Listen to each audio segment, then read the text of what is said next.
La première ministre Judith Suminwa Tuluka a reçu en audience lundi 19 août Lord Ray Collins of Highbury, ministre britannique des Affaires étrangères pour l'Afrique et sa délégation. Le ministre britannique a évoqué la perspective du nouveau partenariat avec la République démocratique du Congo.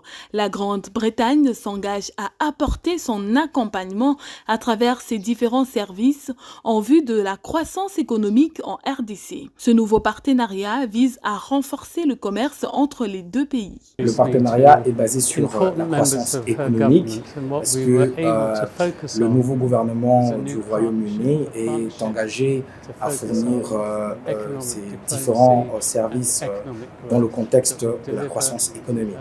Et ça ne proviendra que du commerce. Et cette croissance-là est basée sur les échanges pour développer la situation ou le paysage économique en RDC. La Grande-Bretagne veut également accompagner la RDC dans la transformation de ses produits issus de l'industrie extractive en perspective de favoriser la création de plus d'emplois, ce qui cadre avec le premier pilier du programme d'action du gouvernement PAG 2024-2028. Ce nouveau partenariat entre la RDC et la Grande-Bretagne sera matérialisé de façon formelle dans un avenir bien proche. Il est 15h, air local de la province du Lualaba. L'avion transportant le VPM de l'Intérieur, Sécurité, Décentralisation et des Affaires coutumières, Jacquemin Chabani, a atterri à l'aéroport international de Kolwezi. Dès sa descente de l'avion, le patron de la sécurité est accueilli par une forte délégation de la RDC et celle de l'Angola.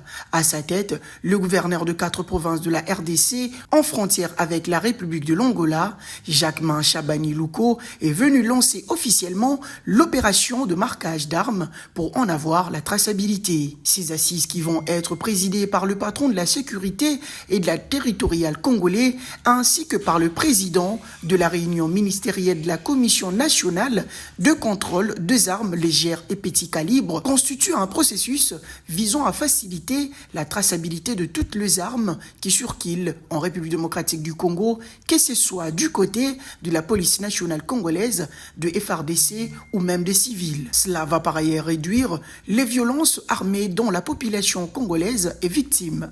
Ces cadres vont également faciliter le renforcement de la gestion des armes détenues par les forces de la défense et de sécurité sur toute l'étendue du territoire national. De l'aéroport de Kolwezi, le cortège de maître Jacquemin Chabani a pris la direction du gouvernorat de Lualaba. Ici, le VPM de l'Intérieur et de la Sécurité a pris la main haute sur le Conseil supérieur de sécurité qui a réuni les officiers supérieurs de la police nationale congolaise, de FARDC, le chef des corps de service, le maire de ville, le bourgmestre, sans oublier les administrateurs des territoires du Lualaba et le chef de secteur. La cérémonie officielle aura lieu ce mercredi 21 août à Kolwezi.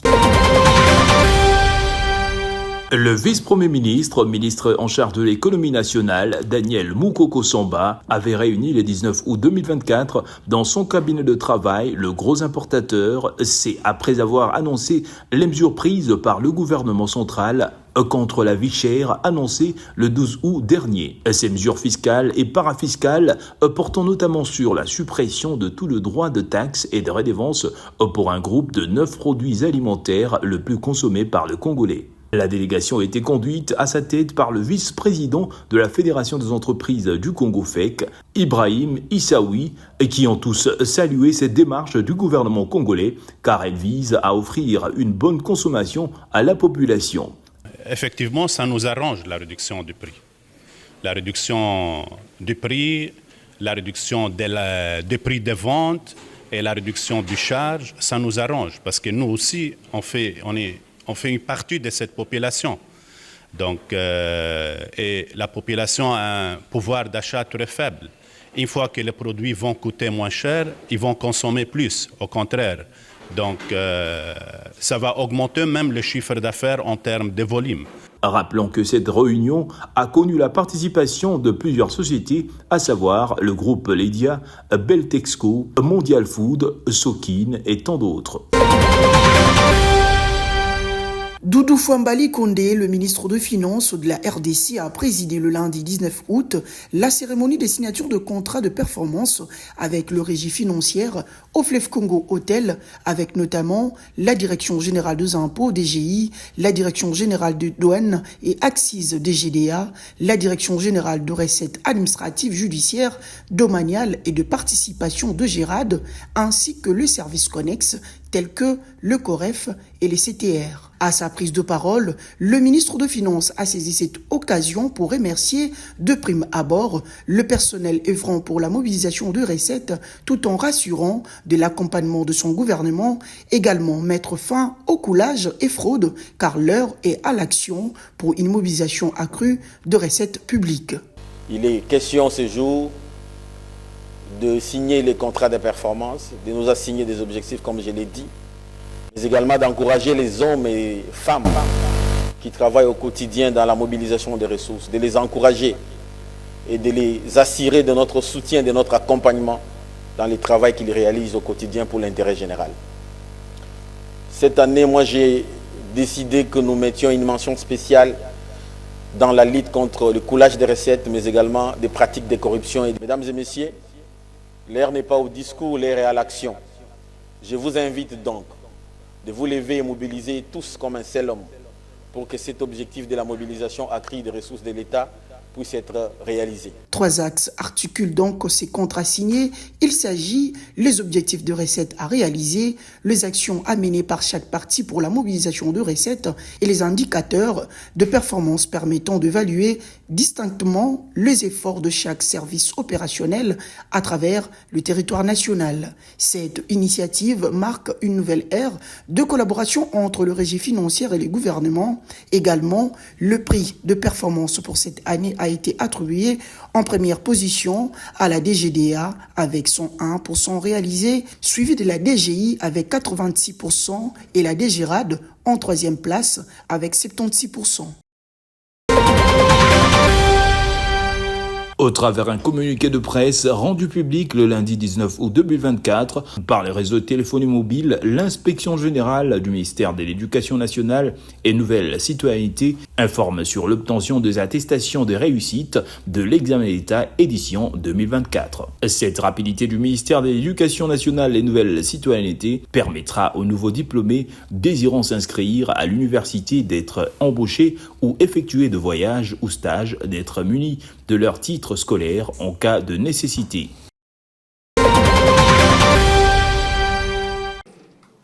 En sa qualité du sénateur sortant, du président du Grand Kasaï, ainsi que de l'ancien de l'université de Kinshasa, que l'honorable Denis Kambaï a fait les déplacements de locaux de l'inspection générale de finances ce vendredi 9 août 2024 afin d'honorer et soutenir le travail de Titan Kaba, ce service de contrôle supérieur.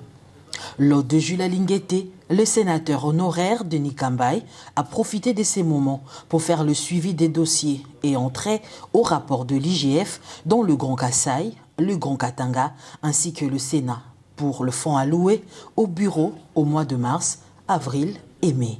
Pour l'intérêt de la République, voilà pourquoi j'avais pris rendez-vous après plusieurs années d'observation que je viens de l'encourager et le soutenir dans ce qu'il est en train de faire.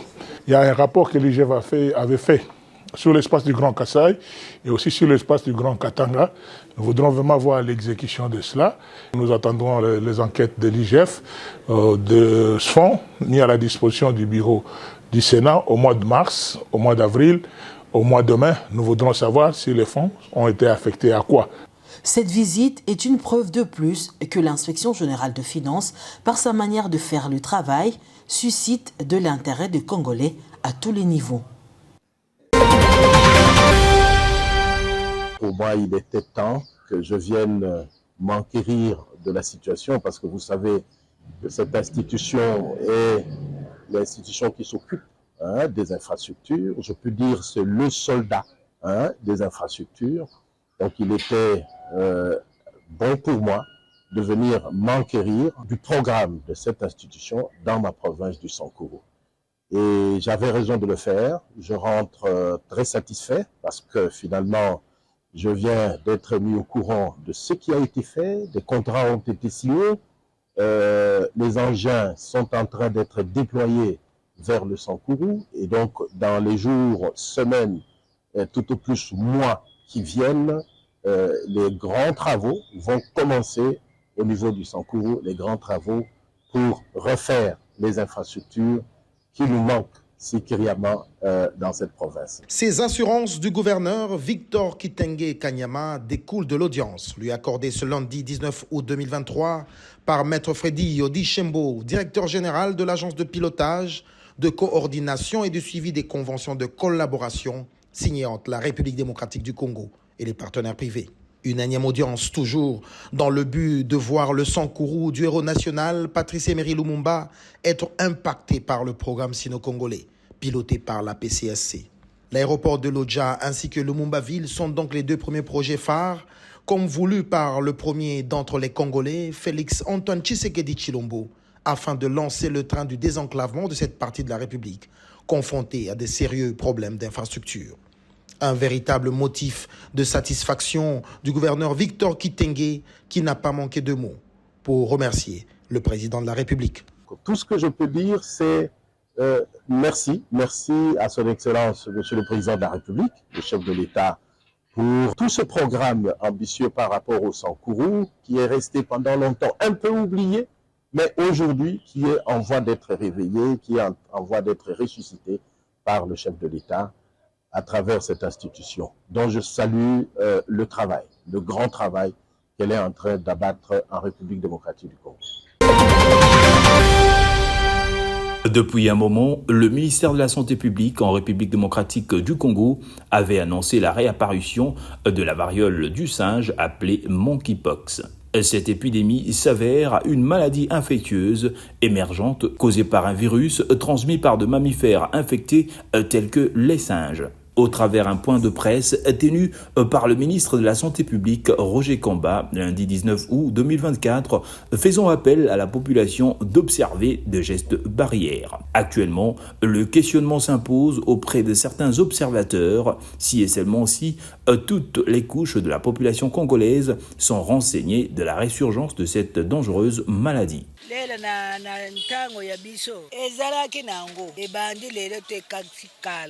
Malari wana mususu bazalake buyi na malari mususu pe banda kubuma bana kasakala itutu bana sokinde na koko yebisa bango balingi uvanda bisika ya salité.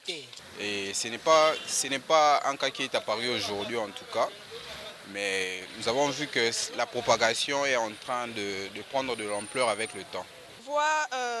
Ça circule sur les réseaux sociaux quand je vois qu'il y a certaines personnes et les médias aussi qui disent que la maladie est là et que les cas sont beaucoup plus retrouvés ici à Kinshasa. Mais que moi personnellement, je n'ai pas vu dans un coin ou recoin de quelque part où on se plaint que non, nous sommes atteints de la maladie, les résultats palpables sont là et tout.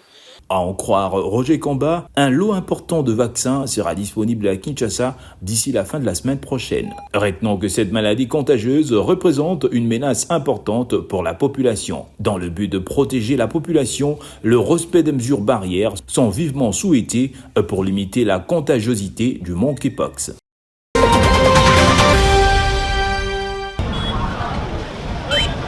Le trafic routier n'est plus un phénomène nouveau à Kinshasa car ceci est devenu le quotidien de la population. Ici, nous sommes au combat Diading, dans la commune de la Selembao. Ce coin est réputé comme étant le centre des embouteillages de cette contrée. Les manques de parking restent parmi les causes des embouteillages, dénonce la population. Parking peut s'arrêter. Donc, on la différenciation. Fallait chez la biso parking, ceux qui va classer parking, tu voyais parking destination parking destination mais parking est arrêté et on doit souffrir. Surtout les problèmes de stationnement. Ici à l'IPEN, il faut qu'on règle ces problèmes de stationnement. Tels que les véhicules qui viennent pour ramener les gens en ville, il faut qu'ils prennent leur bus au niveau quand vous passez l'université. D'autre part, les conducteurs avouent d'être parmi les auteurs de ces trafics par non-respect du code de la route.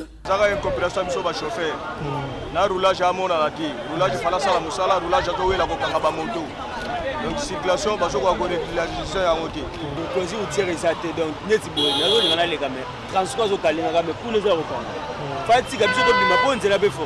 Le phénomène embouteillage ne n'épargne aucun coin de la ville-province de Kinshasa et cela devient un casse-tête quotidien pour la population. Au nouveau locataire de l'hôtel de ville de Kinshasa, au ministre du tutelle provincial ainsi que la police nationale congolaise de travailler en connivence afin de trouver des solutions idoines pour pallier à ces calvaires.